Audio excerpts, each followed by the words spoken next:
కడప జిల్లా వ్యాప్తంగా గత వైసీపీ ప్రభుత్వ హయాంలో మంజూరు చేసిన దాదాపు 277 వెపన్ లైసెన్సులను రద్దు చేస్తూ జిల్లా ఎస్పీ నచితే విశ్వనాథన్ ఆదేశాలిచ్చారు. ఇక జిల్లాలో వివిధ రూపాల్లో ఇప్పటికే ప్రాణరక్షణ కోరుతూ 850 మందికి పైగా వ్యక్తులు లైసెన్సులు కలిగి ఉన్నారని, వీటిపై ఇంటెలిజెన్స్ వర్గాలు లోతైన విచారణ జరిపింది. లైసెన్స్ కలిగిన వ్యక్తులు ఎర్రచందనం అక్రమ రవాణాతో పాటు గంజాయి, పేకాట స్థావరాలు, హత్య కేసుల వ్యవహారంలో అసాంఘిక కార్యకలాపాలకు పాల్పడుతున్నట్లు నివేదిక సమర్పించింది. దీంతో ఆ లైసెన్సులన్నీ రద్దు చేసినట్టు తెలుస్తోంది. ఇదే అంశానికి సంబంధించి మా ప్రతినిధి యూనసఫ్ మరింత సమాచారం అందిస్తారు.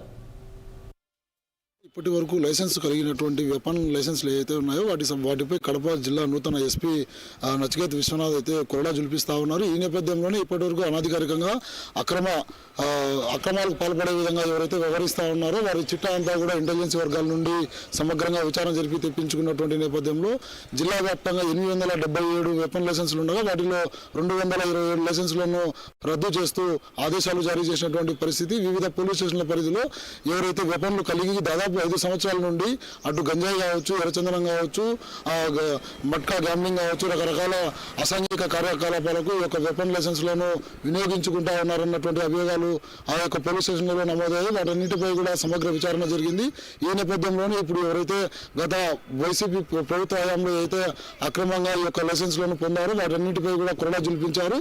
ఇప్పుడు వారందరినీ కూడా స్థానిక పోలీస్ స్టేషన్లలో వారి వద్ద ఉన్నటువంటి వెపన్లన్నింటినీ కూడా హ్యాండ్ ఓవర్ చేయాలని చెప్పేసి ఆదేశాలు జారీ కావడంతో ఒక పక్క రాజకీయంగా పూర్తి స్థాయిలో కూడా అలజడి వాతావరణం ఏర్పడినటువంటి పరిస్థితి కడప జిల్లాలో కనబడతా ఉంది.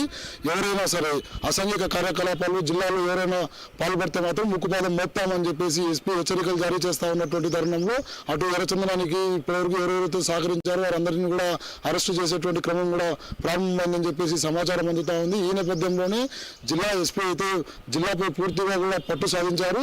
వచ్చినటువంటి 6 నెలల వ్యవధిలోనే వీటన్నిటిపై కూడా సమగ్రమైనటువంటి నివేదికలు ఇంటెలిజెన్స్ వర్గాల నుండి తెప్పించుకోవడం, అధికార పక్షానికి చెందినటువంటి నాయకులు ఎవరో కానీ ఈ యొక్క లైసెన్స్ల వ్యవహారంలో రెఫర్ చేయొద్దండి, మీ యొక్క సిఫారసు దీనికి చెల్లదని చెప్పేసి వారందరూ కూడా తెలిపినట్టు కూడా తెలుస్తా ఉంది. మరోపక్క వైసీపీకి చెందినటువంటి కీలక నేతలు కమలాపురం, పులివెందుల, ఇటు జమ్మలమడుగు, పొద్దుటూరుకు సంబంధించినటువంటి కీలకమైనటువంటి నేతలు కూడా ఈ 227 లైసెన్స్లు ఏదైతే రద్దయ్యాయో వాటి ఆ జాబితాలు కూడా ఉన్నట్లు పూర్తిగా కూడా మనకు సమాచారం అందుతూ ఉంది. దీనిపై పూర్తిగా రానున్న రోజుల్లో ఉన్నటువంటి మరికొన్ని లైసెన్స్లను కూడా ఎంక్వైరీ చేయాలి. వాటి అన్నింటిపై కూడా సమగ్ర విచారణ జరపాలి. వాళ్ళు కూడా ఏదైనా అసాంఘిక కార్యకలాపాలకు పాల్పడితే వాటిని కూడా రద్దు చేస్తామనేసి హెచ్చరిక జారీ చేసినటువంటి తరుణం కనబడతా ఉన్నటువంటి పరిస్థితిగా భావించవచ్చు. కెమెరా పర్సన్ శ్రీనివాస్తో యూసుఫ్, 6 టీవీ న్యూస్, కడప జిల్లా.